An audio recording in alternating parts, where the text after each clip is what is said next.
Hello दोस्तों, मैं हूं यश और वेलकम है आपका द फिनयश पर।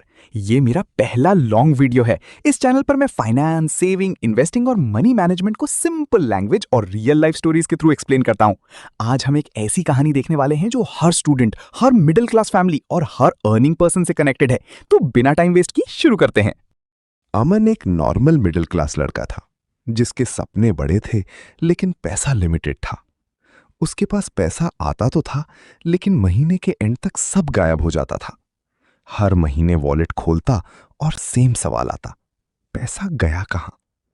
अमन परेशान था क्योंकि उसे लगता था कि वो ज्यादा खर्च भी नहीं करता। कभी ऑनलाइन फूड ऑर्डर, कभी दोस्तों के साथ स्नैक्स और कोल्ड ड्रिंक, कभी रैंडम ऑनलाइन शॉपिंग और कभी छोटे छोटे रिचार्ज, कैब और सब्सक्रिप्शंस। मंथ एंड आते आते अमन के पास सिर्फ टेंशन बचती थी, पैसा नहीं। एक दिन उसके पापा ने उससे कामली पूछा, बेटा तुम्हें पता है तुम्हारा पैसा किस चीज पर खर्च होता है? अमन कॉन्फिडेंट होकर बोला, हाँ पापा, बस नॉर्मल खर्च होता है। पापा मुस्कुराए और बोले, नॉर्मल खर्च ही सबसे डेंजरस होता है। अमन को यह बात सीधे दिल पर लगी।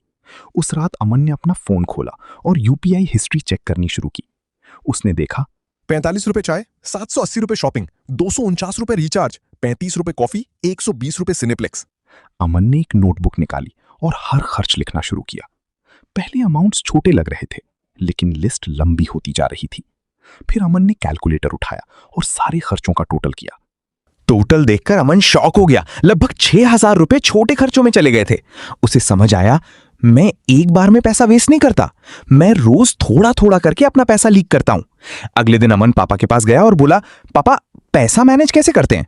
पापा ने कहा, मनी मैनेजमेंट अमीर होने का नाम नहीं है। मनी मैनेजमेंट का मतलब है अपने पैसों को सही डायरेक्शन देना। पापा ने अमन को एक सिंपल रूल बताया, पैसा 3 हिस्सों में डिवाइड करो। पहला हिस्सा जरूरी खर्च जैसे फूड, फीस, रिचार्ज और ट्रैवल। दूसरा हिस्सा इच्छा वाले खर्च जैसे मूवी, शॉपिंग और एंटरटेनमेंट। तीसरा हिस्सा सेविंग जो फ्यूचर में तुम्हें टेंशन से बचाती है। अमन ने पूछा, लेकिन पापा अगर पैसा कम हो तो सेविंग कैसे होगी? पापा बोले, सेविंग पैसा बचने के बाद नहीं होती, सेविंग पैसा आते ही अलग करने से होती है। नेक्स्ट मंथ जब अमन के पास 10,000 रुपए आए तो पहली बार उसने प्लान बनाया। 5,000 रुपए जरूरतों के लिए, 3,000 रुपए इच्छाओं के लिए और 2,000 रुपए सेविंग के लिए। अब पैसा खर्च होने से पहले उसका काम डिसाइड हो चुका था। लेकिन असली टेस्ट तब आया जब दोस्तों ने मूवी प्लान बना दिया। पहले अमन बिना सोचे चला जाता था लेकिन इस बार उसने बजट चेक किया। मूवी और फूड का टोटल 900 रुपए था और बजट में सिर्फ 600 रुपए बचे थे। अमन सोचने लगा, बस 300 रुपए एक्स्ट्रा ही तो है। तभी पापा की लाइन याद आई, बजट तोड़ना इजी है, डिसिप्लिन बनाना मुश्किल। अमन ने डिसीजन लिया, मूवी जाऊंगा लेकिन बाहर का फूड स्किप करूंगा। दोस्त हंसने लगे, भाई 300 रुपए के लिए इतना सोच रहा है? अमन बोला, 300 रुपए प्रॉब्लम नहीं है, हैबिट प्रॉब्लम है। उस दिन अमन को पहली बार लगा कि पैसा उसको कंट्रोल नहीं कर रहा। अब अमन हर रोज अपने खर्चे लिखने लगा। 15 दिन बाद उसे पैटर्न दिखा, सबसे ज्यादा पैसा फूड डिलीवरी और शॉपिंग में जा रहा था।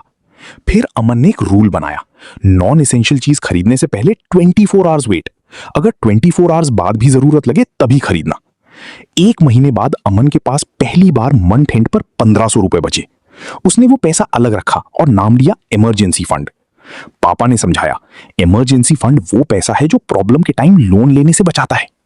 अमन को समझ आया, सेविंग सिर्फ पैसा बचाना नहीं, टेंशन कम करना भी है। पापा ने अगला लेसन दिया, पैसा सिर्फ बचाना नहीं, ग्रो करना भी सीखो। और अमन ने समझ लिया, मनी मैनेजमेंट का गोल अमीर दिखना नहीं, फाइनेंशियली स्ट्रांग बनना है। तो दोस्तों, अमन की कहानी से हमें एक सिंपल लेसन मिलता है। मनी मैनेजमेंट का मतलब ये नहीं कि आप अपनी लाइफ एंजॉय करना बंद कर दो। मनी मैनेजमेंट का मतलब है अपने पैसों को डायरेक्शन देना। जब पैसा आए तो पहले उसका प्लान बनाओ, क्या जरूरी है, क्या सिर्फ इच्छा है और कितना फ्यूचर के लिए बचाना है। क्योंकि पैसा कमाना इंपॉर्टेंट है लेकिन पैसा संभालना उससे भी ज्यादा इंपॉर्टेंट है। और याद रखना, बजट रेस्ट्रिक्शन नहीं होता, बजट आपको फ्रीडम देता है। मैं हूं यश और आप देख रहे थे द फिनयश, जहां हर फाइनेंशियल लेसन एक कहानी बनकर समझ आता है। मिलते हैं नेक्स्ट मनी स्टोरी में।